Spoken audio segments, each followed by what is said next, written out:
আজব দেশৰ গজব কাহিনী।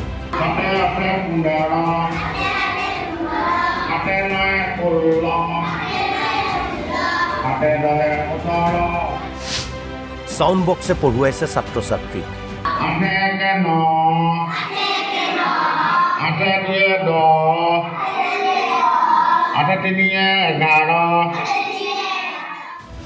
খালী আছে শিক্ষকৰ চকী।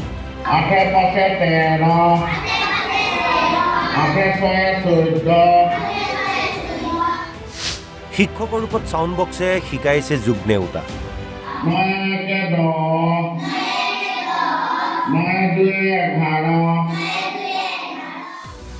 অসম মানে যেন সকলো সম্ভৱ, সেই কথা পুনৰ প্ৰমাণ কৰিলে কলিয়াবৰৰ এই দৃশ্যই।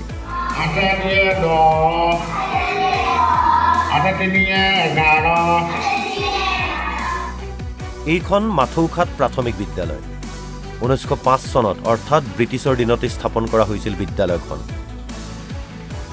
শতিকা প্ৰাচীন ঐতিহ্যমণ্ডিত এই বিদ্যালয়খনত বৰ্তমান শিক্ষকৰ অভাৱ। 6টা শ্ৰেণীত মুঠ শিক্ষাৰ্থী আছে 184 জন, বিপৰীতে শিক্ষক আছে মাত্ৰ 4 গৰাকী। সেয়েহে শিক্ষকৰ অভাৱ পূৰণ কৰিবলৈ প্ৰধান শিক্ষকে গ্ৰহণ কৰিছে এই আজব পদ্ধতি।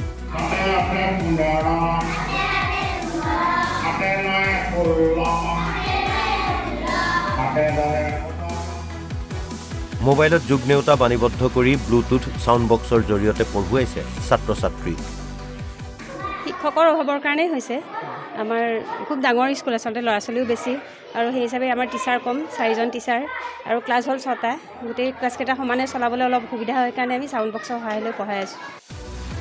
বিগত এটা বছৰে এনেদৰে পাঠদান চলি থকা বিষয়টো বিভাগীয় কৰ্তৃপক্ষক জনাইছিল যদিও আজি কুপতি কোনো ব্যৱস্থা গ্ৰহণ কৰা নাই।